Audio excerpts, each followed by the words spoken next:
여러분, 우리가 지난주에 그 바나바와 바울의 일행이 시리아 안디옥에서 배를 타고 첫 번째 선교지인 그 구브로섬 지프온 섬에서 복음을 전하고 그곳 바보에서 다시 배를 타고 육지인 실루기아를 지나서 버가에 도착했다고 했습니다.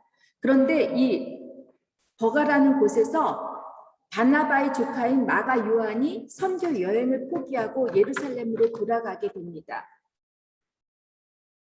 마가 요한이 왜 선교 여행을 포기하고 돌아갔는지에 대해 구체적인 설명은 없지만 이로 인해 후에 두 번째 선교 여행을 하려고 할 때 바울과 바나바가 다투게 되고 두 사람이 갈라지게 되는데 사도행전 15장에 이 말씀이 나옵니다. 이때 제가 이거에 대해서 여러분과 함께 나눠보기로 하겠습니다. 여러분, 우리들 가운데서도 이렇게 마가 요한처럼 은혜를 충분히 받고 평생 주님을 위해 주님만 바라보며 주의 일을 감당하겠다고 이렇게 다짐해 놓고 그 어떤 이유에서인지 마음이 돌아서서 도중 하차한 적은 없으신지 여러분 한번 스스로 물어보시고 목장에서 함께 나눠보시기를 바랍니다. 바나바와 바울은 마가와 헤어지고 나서 계속해서 이제 비시디의 안디옥에 도착하는데 비시디의 안디옥은 지금의 터키의 얄바츠 도시를 말합니다. 지난번 시리아 안디옥이나 그 비시디의 안디옥이라고 하는 이 도시 이름들이 안디옥이라고 했는데 이 안디옥이라고 하는 거 안티오치아죠. 알렉산더 대왕의 아들인 셀큐스 1세가 그 아버지의 이름을 따라 도시 이름을 이렇게 지었기 때문에 이렇게 겹치는 도시들이 있습니다. 안디옥이라고 하는. 비시디의 안디옥 도시는 본래 인도 유럽 어족의 한 일파인 겔트족이에요. 그러니까 인도 유럽인이 BC 200년경에 침입해서 살았던 곳이고, 그런데 이곳을 다 유럽 터키를 중심으로 해서 중유럽 이쪽을 갈라디아라고 불렀습니다. 이 겔트족이 한때는 그리스뿐 아니라 로마도 침공을 해서 유럽 전역을 장악하기도 했는데 이들은 군사 기술을 아주 잘 발전시킨 민족이었고 유럽 최초로 활동하기에 편한 바지를 입고 항상 머리에는 뿔이 난 투구를 썼습니다. 좀 바이킹하고 비슷한 과예요. 그러나 로마 제국이 왕성해짐에 따라 BC 200년경에 로마 제국에 패하게 되고 BC 25년경에는 로마 황제인 아우구스투스의 지배를 받게 되어서 이곳에는 황제를 숭상하는 문화가 아주 발달되어 있었습니다. 그래서 이곳에 가면 아우구스투스 신전과 같은 화려한 건물들이 아직도 있고 또 이곳에는 로마의 퇴역 장교들이 많이 거주하게 함으로써 로마의 식민지 도시로 정착하게 하게 되는 도시인데 이 로마가 곳곳마다 식민지 정책을 하니까 이 사람들이 필요하니까 로마 장교들을 각 곳곳마다 이렇게 배치해서 살게 했습니다. 땅을 주고. 여러분 갈라디아에는 워낙 디아스포라 유대인들이 많은 곳입니다. 그래서 유대인들이 많은 곳에는 회당들이 많이 지어져 있었습니다. 우리가 곳곳마다 가면은 그런 말이 있잖아요. 곳곳에 가는 곳마다 중국 사람들이 레스토랑을 열고 한국 사람들은 교회를 세운다고 하는데 아마 유대인들이 이 유럽으로 퍼지면서 회당들을 많이 세웠던 것 같아요. 예전에 제가 그 유대인들 회당에 대해서는 여러분들께 그 신약성경 강좌할 때 말씀드렸을 거예요. 왜 회당이 많이 생겼는지를.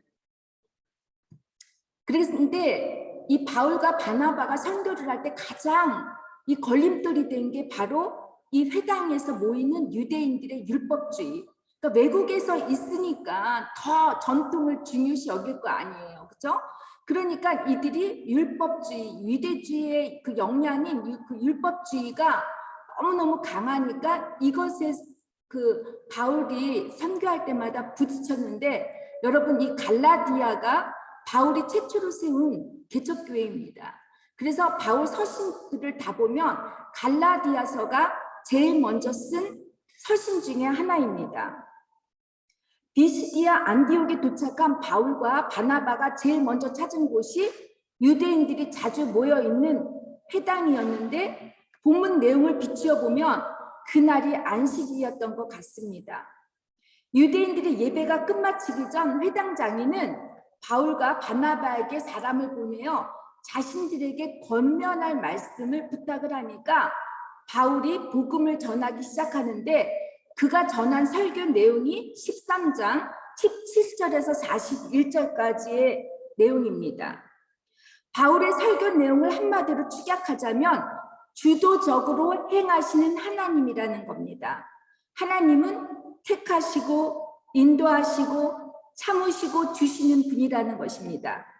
바울은 예수님께서 죽으시고 부활하시기 전까지 하나님께서 그의 백성을 어떻게 택하시고 인도하시고 참으시고 주셨는지 이스라엘의 지난 역사를 세 부분으로 나누어 설명을 하고 있는데 여러분 첫째 부분은 17절에서 22절까지죠.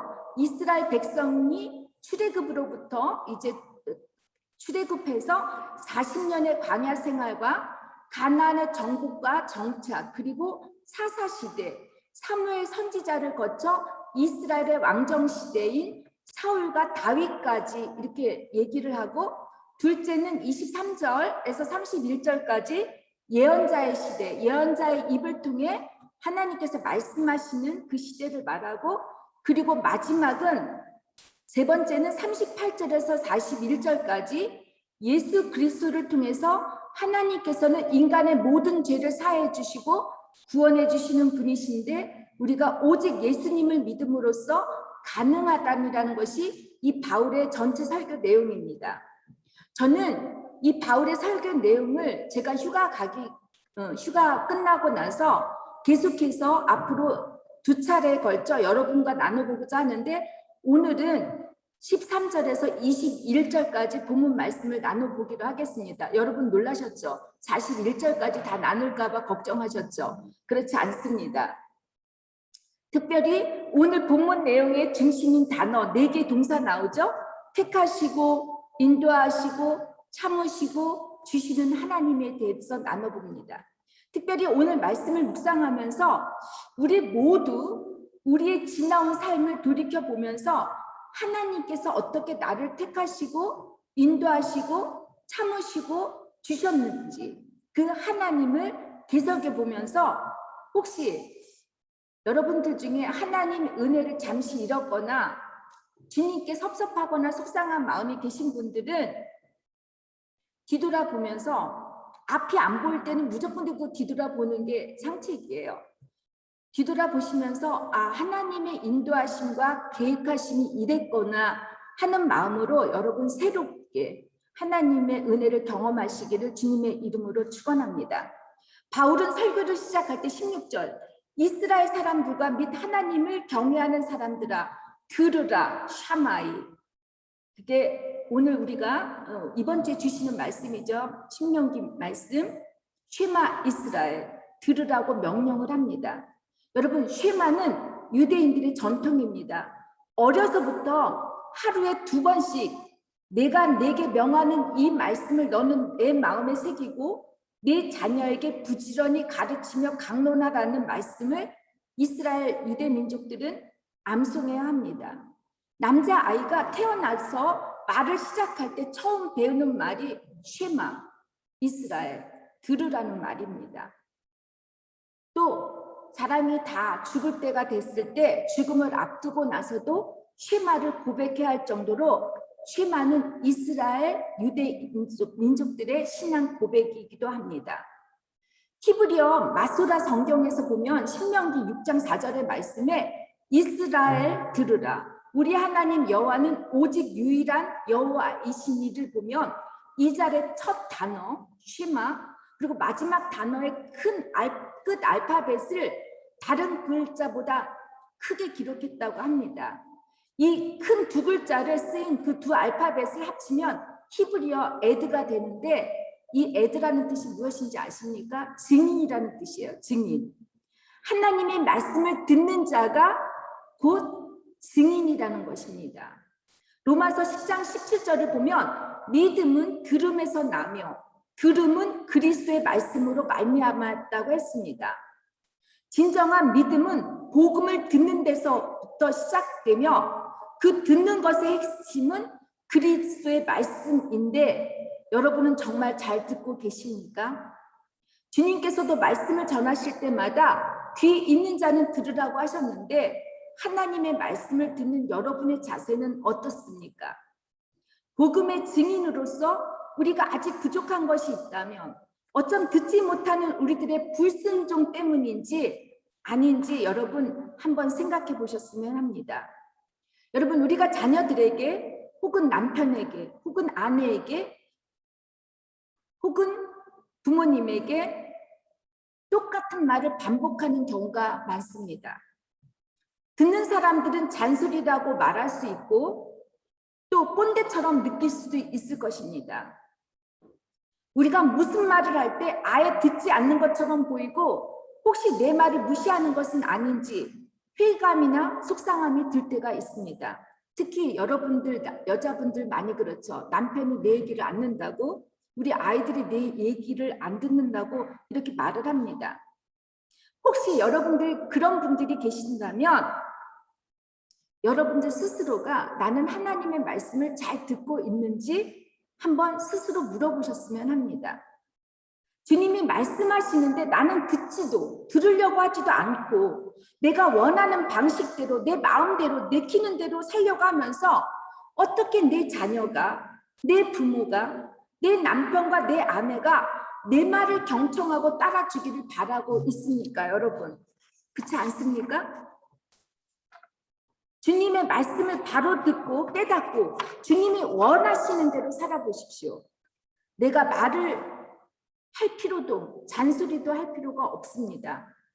말을 안 해도 우리 가족들이 잘 이해해주고 내가 원하는 대로 따라해 줍니다.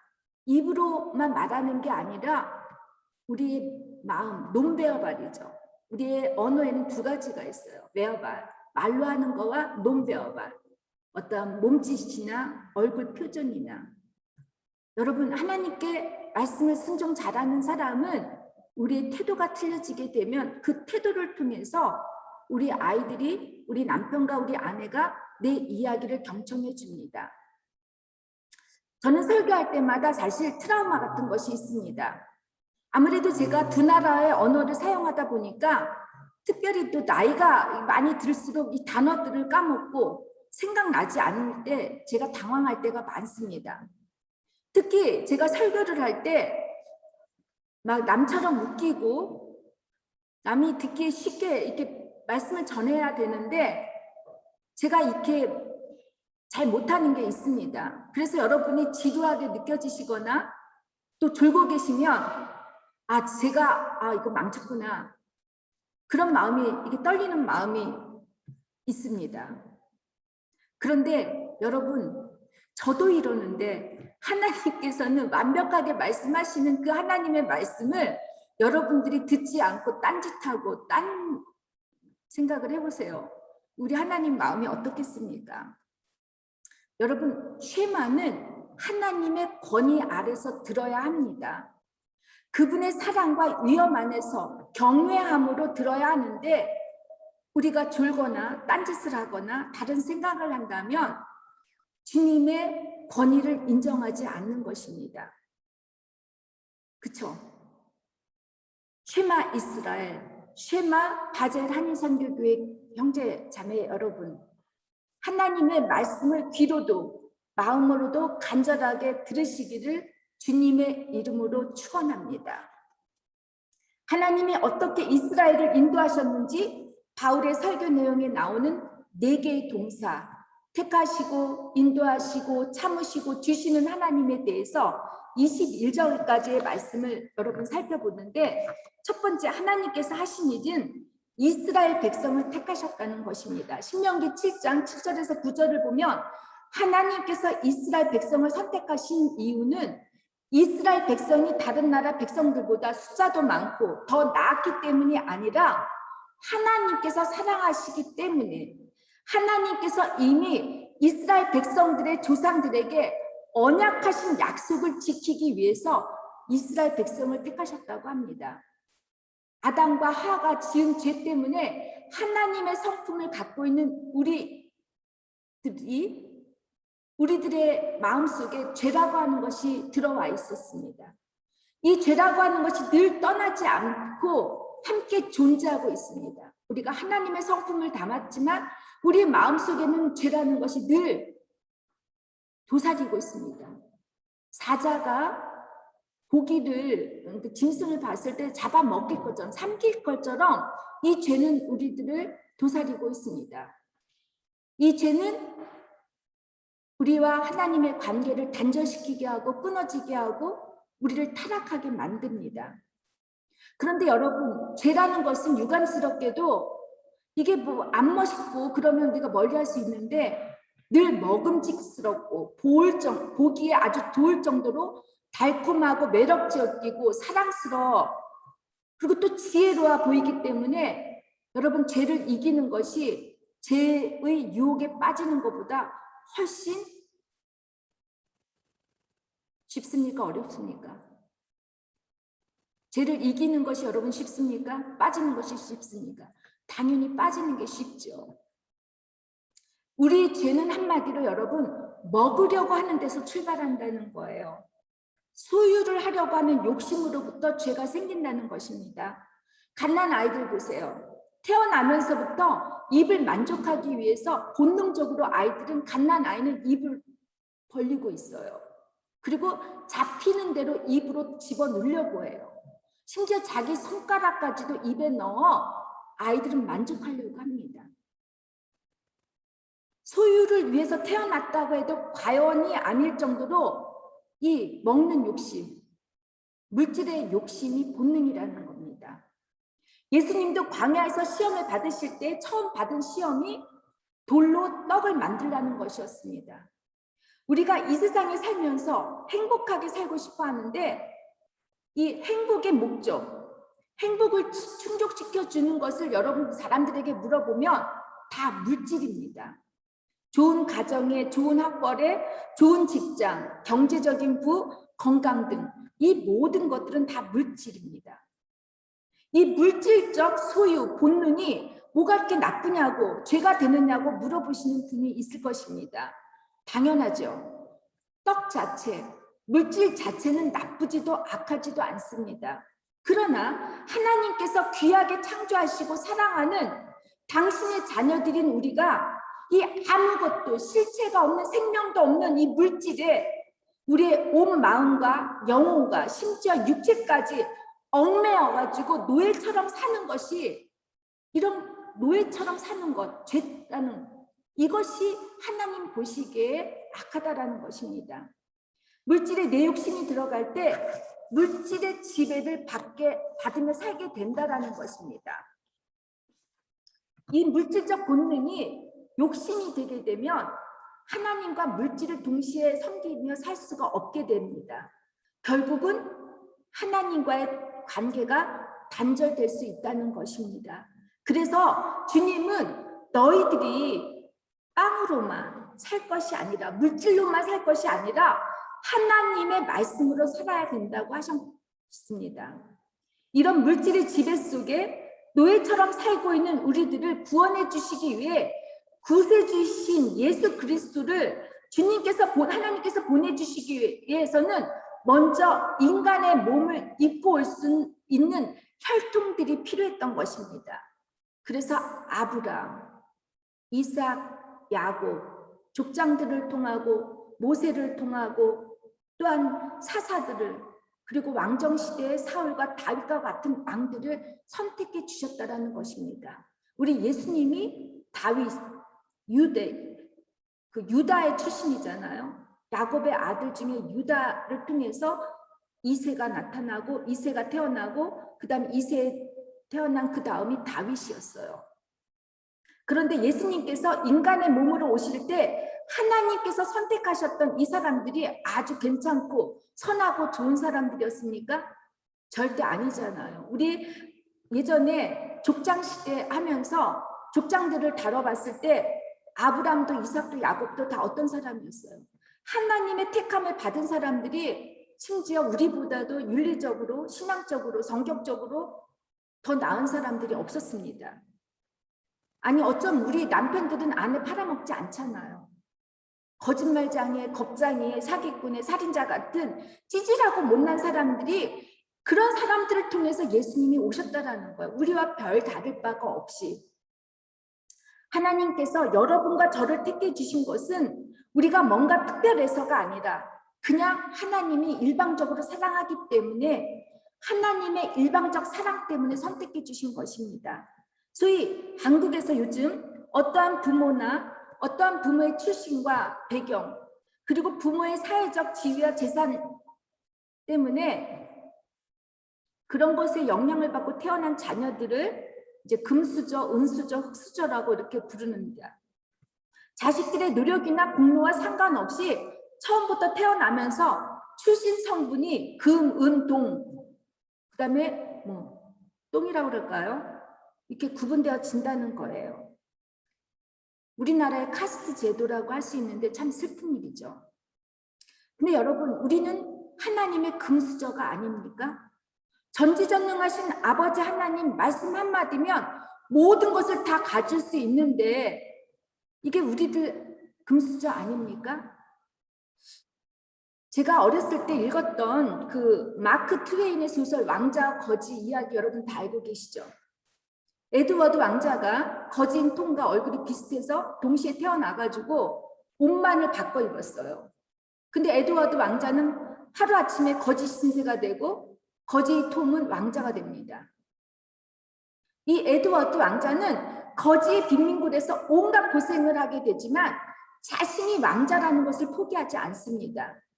그리고 마침내 자신의 왕위를 다시 찾은 것처럼 우리가 하나님으로부터 선택받은 하나님의 자녀라는 이 자존감, 이 정체성을 잊지 말아야 합니다. 죄에 대해서 비굴하지도 말고 타협하지도 말아야 합니다.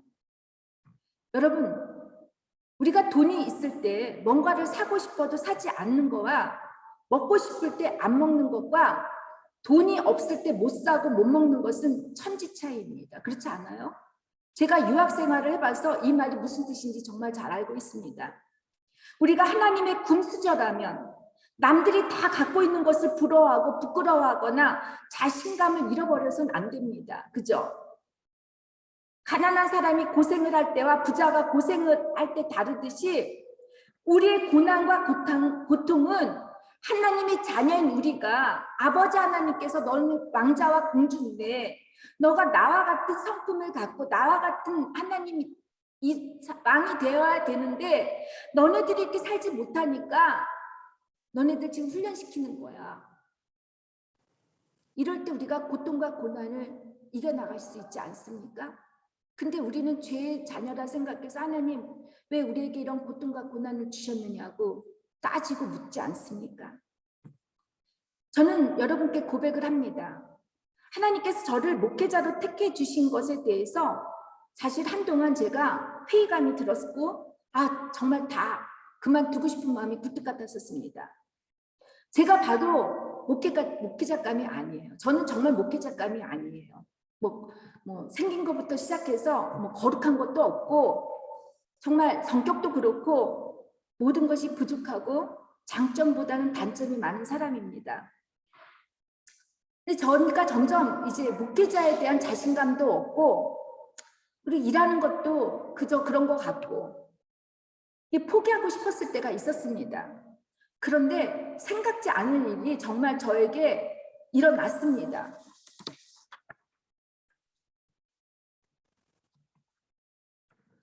이런 일들을 겪게 되니까 여러분 제가 여러분들을 생각하고 교회를 생각했을 것 같습니까? 아니에요. 제 밥그릇 생각했어요. 죄송합니다. 나 이거 목회자 그만두면 나 뭐하지? 그 생각했어요. 그래서 3주 전인가 우리 내연자님한테 우리 같이 사업이나 하자고 제가 그렇게까지 말을 했는데 여러분 죄송합니다. 저는 사실 늦게 신약을 공부했을 때 주님이 나를 불러주셨지. 난 사명감으로 이렇게 내가 나는 부르심을 받은 목회자감이야. 그래서 나는 희생하면서 하나님 나라를 위해 살 거야. 이렇게 하고 제가 공부를 시작하지 않았습니다. 독일에 살다 보니까 제가 다시 공부를 해야 될 때 나한테 가장 맞는 직업이 뭘까? 내가 갖고 있는 지금의 그 자원을 가지고 할 수 있는 게 뭘까 생각해 보니까 신학 공부하는 것밖에 없었어요. 그리고 목회자들 월급 괜찮게 받으니까 이거를 빨리 해가지고 또 내가 공부해 놓은 것도 있으니까 빨리 졸업해서 돈 벌고 내가 떳떳하게 잘 살아야지 했는데 여러분, 근데 제가 죄송하지만 자랑은 아니에요. 제가 목사 안수식을 받을 때 마리아의 그 고백처럼 주님 이 한 몸 계집종을 통하여 주님의 영광에 제가 쓰임 받겠다고 이렇게 고백을 했어요. 그날 아침에 큐티가 또 그거여서. 그리고 최선을 다했어요. 가급적이면 제가 목회자의 양심에 부끄럽지 않게, 하나님 보시기에 부끄럽지 않게 열심히 하려고 노력은 했는데 너무 부족한 게 많아지고 이게 나하고는 맞지 않는다고 생각해서 그랬는데 이번 경험을 통해서 제가 다시는 주님 이런 말 제가 입 밖으로도 내지 않겠다고 정말 고백을 했어요. 그래서 여러분들이 만약에 제가 나 못하겠다고 딱 그럴 때 딱 눈치를 주세요. 목사님 그렇게 말하면 정말 하나님이 잔을 옮기실 거라는 경고를 저한테 주세요. 여러분, 물고기는 물을 떠나서 살 수가 없습니다.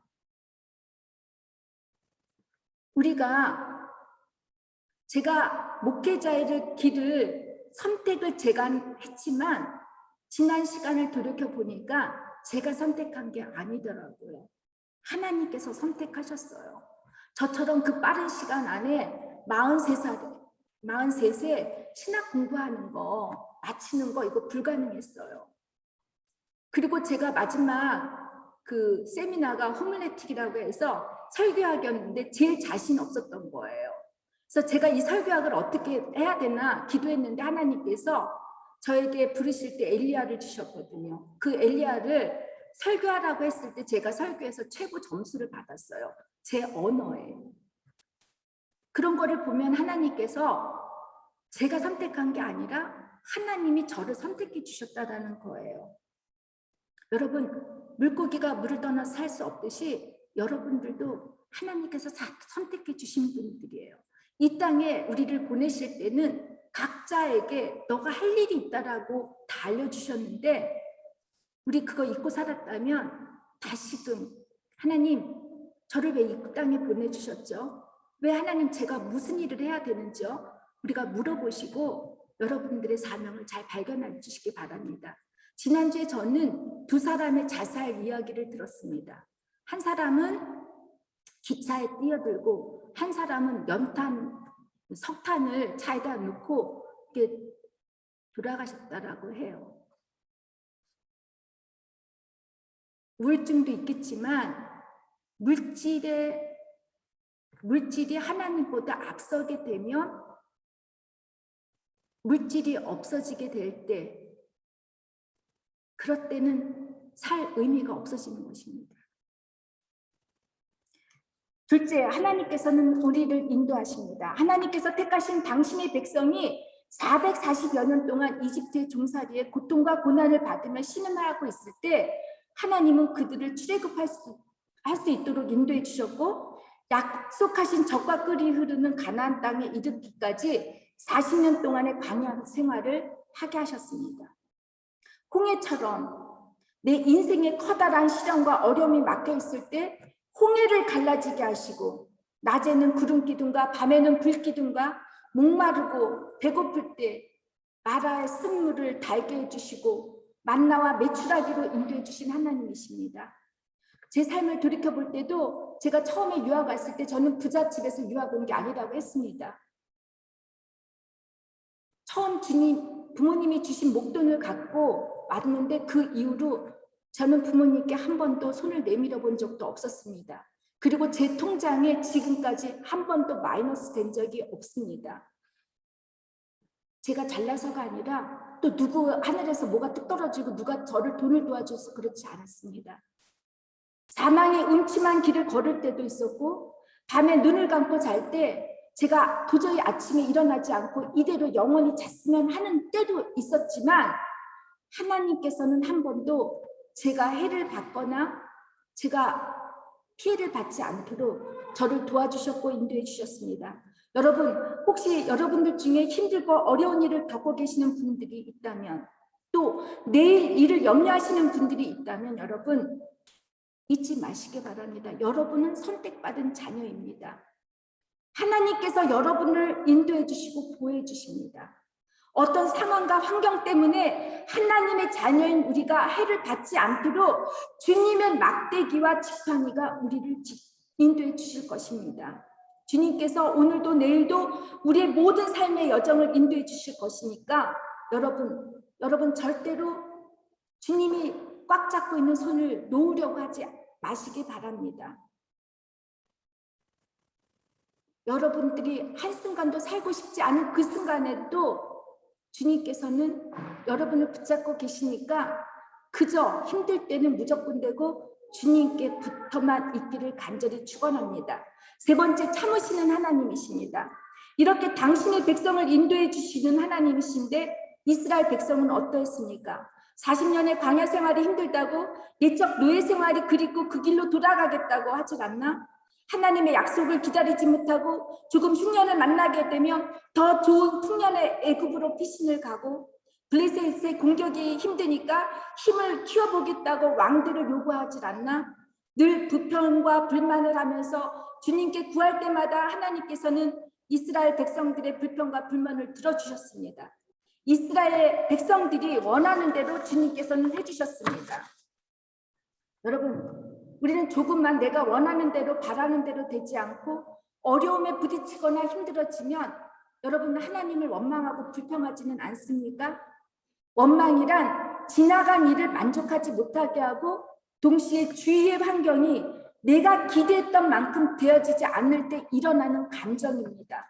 왜 원망이나 불평, 불만을 하게 되냐면 여러분 하나님의 은혜와 사랑을 망각하기 때문입니다. 너무 문제와 어려움에 올인하고 감사를 잊어버릴 때 원망을 하게 됩니다.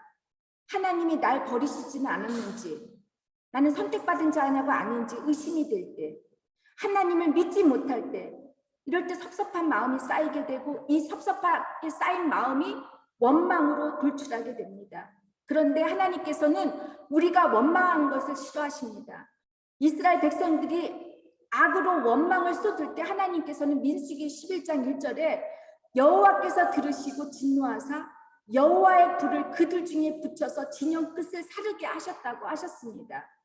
진영의 끝을 불사르게 하셨다는 말씀은 하나로 어떤 뭉쳐진 그 진의 끝과 끝이 아니라 원문을 보니까 삐끗의 한마하네라는 뜻이에요. 삐끗이라는 것은 어떤 가장의 끝부분을 가리키는 말인데 그냥 끝이 아니라 끝에 서서도 분리되어서 떨어져 나가는 그런 끝을 의미하는 것입니다.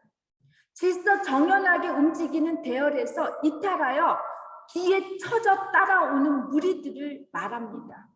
하나님의 말씀과 사랑에서 떨어져 나갈 때 원망을 하게 되는 것이고 공동체 안에서도 내가 원하고 바라는 이상대로 목회자나 교우들의 모습이 아닐 때 적응하지 못하고 원망을 하게 되고 이러면서 떨어져 나가는 사람들이 우리 요즘의 교회에 얼마나 많습니까? 다 가나안 교인들 아닙니까? 안나가 교인들? 그런데 여러분 이 원망의 소리가 귓속말로 들려질 때 귓속말로 전할 때 공동체는 분열이 되고 갈라지게 됩니다. 이런 사람들을 하나님께서는 매우 싫어하시고 심판하시겠다고 하셨지만 하나님은 인애의 하나님이십니다. 참으시는 하나님이십니다. 한자어의 그 참을 인자를 보니까 마음심 자의 칼도를 쓰고 있는데 이처럼 참는다는 것은 칼로 마음을 베는 것처럼 아플 수 있다는 것입니다. 여러분 참아보신 분들 다 아픈 거 아시죠? 오래 참음은 여러분 고통을 전제로 하고 있습니다. 그래서 신앙생활에서 가장 어려운 힘든 것은 저에게는 인내하는 것이었습니다. 참는 것이었습니다. 그런데 참는다의 반대말이 뭐냐면 저는 원망이라고 생각합니다. 이렇게 원망하는 우리의 모습이라면 참으시는 것은 하나님의 속성입니다. 하나님께서 참으시는 이유를 베드로후서 3장 9절에 보니까 주님의 약속은 어떤 이들이 더디다고 생각하는 것 같이 더딘 것이 아니라 오직 주께서는 너희를 대하여 오래 참으사 아무도 면망하지 아니하고 다 회개하기에 이르기를 원하시느니라고 하셨습니다. 우리가 영원히 사망의 죽음으로 끝이 나지 않고 회개하여 모두가 영원히 살기를 바라시기 때문에 하나님께서는 지금도 우리를 참으시고 우리를 기다리시는 것입니다. 우리가 하나님의 성품이 되어질 때까지 하나님은 이렇게 참으시고 기다리고 계신다는 것입니다. 마지막 네 번째, 주시는 하나님이십니다. 하나님께서는 아브라함에게 약속하듯이 땅을 주셨고 자녀를 주셨고 축복권을 주셨습니다. 40년의 광야 훈련을 통해 약속의 가나안 땅을 주시려고 그곳에 살고 있었던 가나안의 7 족속들을 멸해 주셨습니다. 여호와 시대부터 사무엘 시대까지 350년 동안 하나님께서는 사자들을 주셨고 인도해 주셨습니다. 하나님께서는 우리들이 늘 끊임없이 반복하고 있는 죄 때문에 멸망당하게 하시고 압제당하게도 하시지만 또 회개하면 회복의 역사를 주시는 분이십니다. 하나님께서 우리의 왕이 되시고자 하지만 인간이 싫어하고 인간이 싫다고 거절을 하고 왕을 요구하니까 어떻게 하죠? 왕들이 더 죄를 짓잖아요. 그래서 왕들 때문에 이스라엘 백성들이 죄를 짓고 결국은 바벨론의 70년의 포로의 땅으로 가게 되지 않습니까? 그런데 이 모든 것들은 하나님께서 예수 그리스도를 주시기 위해서 이렇게 오래 참으신 것입니다.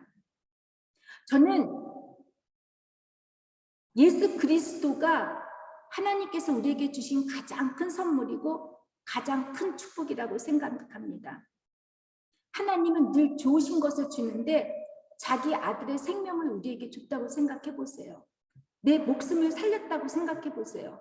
잠깐 죽고 끝날 내 인생, 목숨을 영원히 살게 하실 그 목숨을, 생명을 주셨다는 그것만큼 더 소중한 것은 없습니다. 제가 주중에 이제 우리 아들이 저를 초대를 했어요.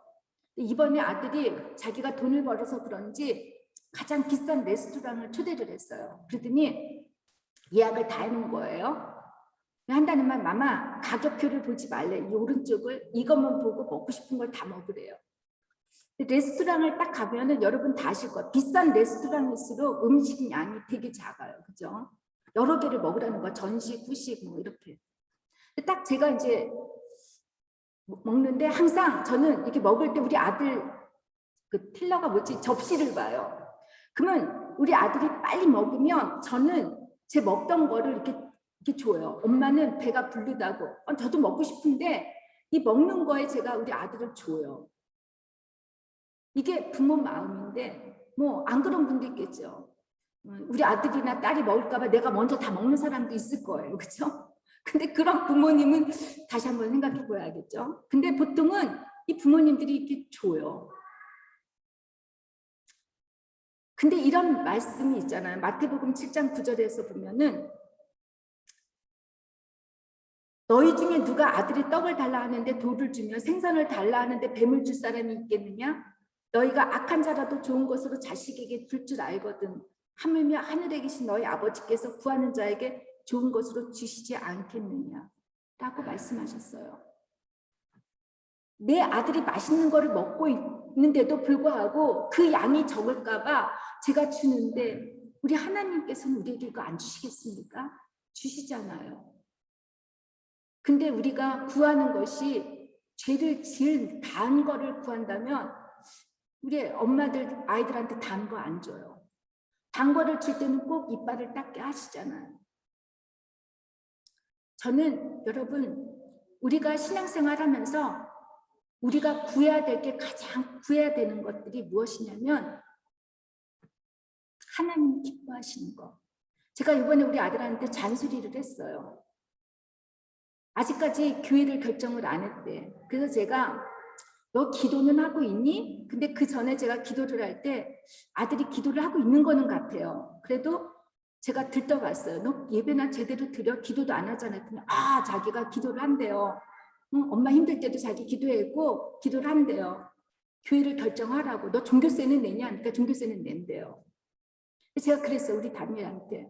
너가 가장 유명한 의사가 되고 돈을 많이 벌고 너가 잘 나가는 그런 의사를 나는 원하지 않아. 엄마가 지금까지 이렇게 살아보니까 그런 게 중요하지가 않더라. 중요한 건 하나님 한 분이면 나는 살 수 있다. 하나님 한 분이면 나는 감사하다. 그 하나님 갖고 있어. 여러분, 우리가 여행 다닐 때 쉐카드 하나 있으면, 크레딧 하나 있으면 우리 다 쓰잖아요. 그죠? 없는 사람이 잔뜩 들고 다니죠. 그죠? 근데 돈 있는 사람은 쉐카드 하나를 다 써요. 이 세상에 우리 살면서 하나님 쉐카드 갖고 있잖아요. 너무 많이 가지려고 하지 마요. 쉐카드 있어요. 우리. 이것 때문에 죄짓고 싸우고 다투고 이러지 말고 하나님 믿고 하나님 쉐카드 보증되시는 그 하나님을 크레디트 카드를 믿고 우리들 정말 하나님 한 분이면 된다라는 이 마음으로 여러분들 이겨나가시기를 바랍니다. 다 같이 기도하시겠습니다. 주님, 저희들이 늘 받은 은혜보다는 그 은혜가 늘 뭔가가 부족해서 뭔가를 더 얻으려고 받으려고 몸부림치며 살고 있지 않은지 저희들 돌이켜보게 해주시옵소서. 하나님, 늘 우리 하나님께서는 우리를 선택해 주시고 우리를 위해 인도해 주시고 우리를 위해 참으시고 또한 우리를 위해 주시는 하나님이심을 기억하면서 하나님 한 분이면 되겠다라고 하는 이 고백으로 우리가 신앙생활을 승리할 수 있도록 함께해 주시옵소서. 예수님의 이름으로 기도드립니다. 아멘. 이제 우리 다음에서 예수 그리스도의 은혜와 하늘과 땅을 지으시고 지금도 통치하시는 무한하신 하나님의 사랑하심과 성령의 감화와 감동하심과 교통하심이 이제로부터 하나님의 말씀을 듣는 우리들 모두에게 평강할지어다. 아멘.